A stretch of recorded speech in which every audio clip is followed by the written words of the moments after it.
আসসালামু আলাইকুম।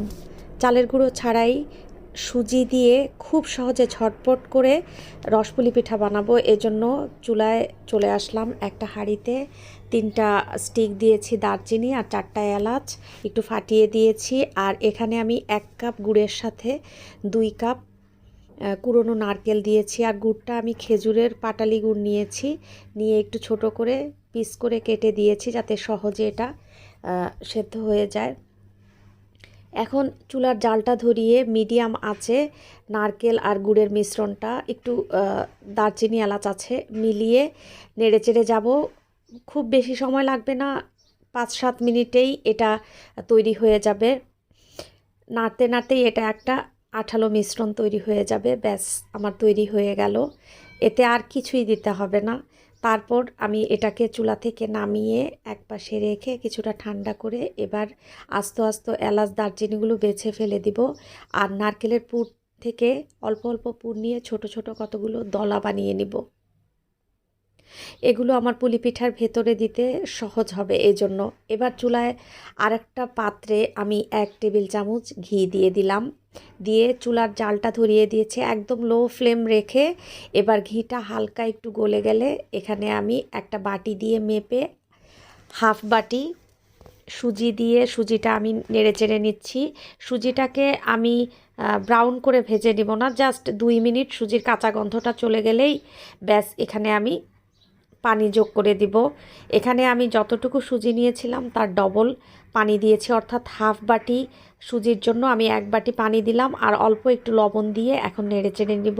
চুলার আঁচটা একদম লো করে রাখা আছে। আঁচটা কিন্তু বাড়ানো যাবে না, বাড়ালে কিন্তু এই সুজিটা খুব সহজে পানিটা শুষে নেবে আর সুজিটা কাঁচা থেকে যাবে। এজন্য চুলার আঁচটা একদম লো রেখে আমরা আস্তে আস্তে এই সুজিটাকে মিশিয়ে নিব। এই যে নাড়তে নাড়তে এটা একটা সুন্দর ডো তৈরি হয়ে গেল। এখন আমি এই ডোটাকে চুলা থেকে নামিয়ে একটা পাত্রে ঢেলে কিছুটা ঠান্ডা করে নিব। এবার এটাকে আমি 5 মিনিটের জন্য একটু রেখে দিচ্ছি। 5 মিনিট পর এখন আমি এই সুজির এই ডোটাকে ভালো করে হাত দিয়ে একটু মথে নিচ্ছি যাতে ডোটা আরও বেশি মসৃণ হয়ে যায়। খুব বেশি লাগবে না সময়, এটা কিন্তু এই ডোটা তৈরি করতে 2-3 মিনিট সময় লাগবে।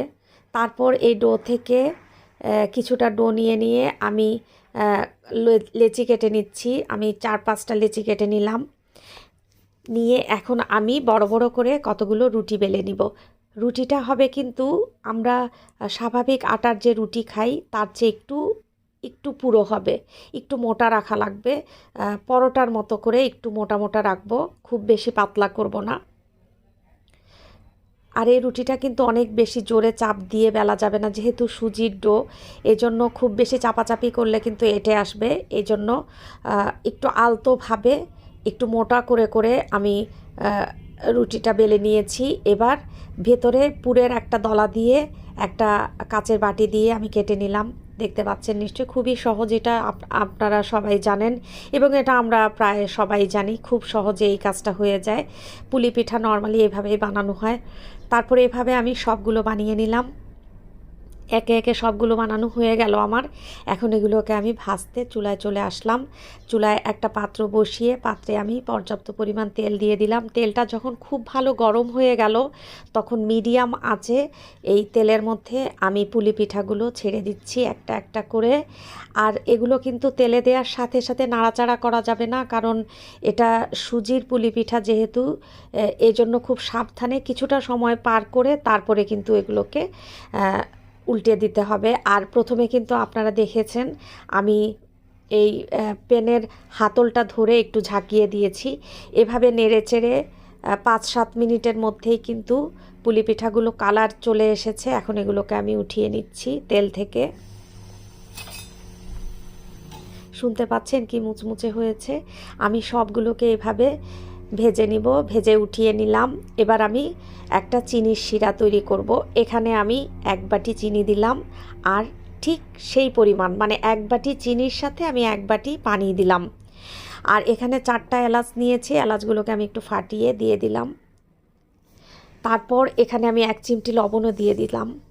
দিয়ে এখন এই শিরাটাকে খুব বেশি জাল করব না, যখন ফুটে উঠবে, ফুটে ওঠার পর আমি চুলার জালটা অফ করে দিলাম, চুলাটা বন্ধ করে দিয়েছি। আর এখন আমি ভেজে রাখা পুলি পিঠেগুলো এর মধ্যে দিয়ে দিলাম, দিয়ে এই রসটার মধ্যে একটু স্প্যাচুলা দিয়ে নেড়েচেড়ে তারপর ঢাকনা লাগিয়ে আমি এগুলোকে আধা ঘন্টা রেখে দিয়েছিলাম। আধা ঘন্টা পর আমি এই রস থেকে পিঠেগুলো তুলে সার্ভ করে দিলাম। একটু রস মিশিয়ে নিলাম, কেউ বেশি মিষ্টি খেতে চাইলে একটু রস মিশিয়ে নিতে পারেন।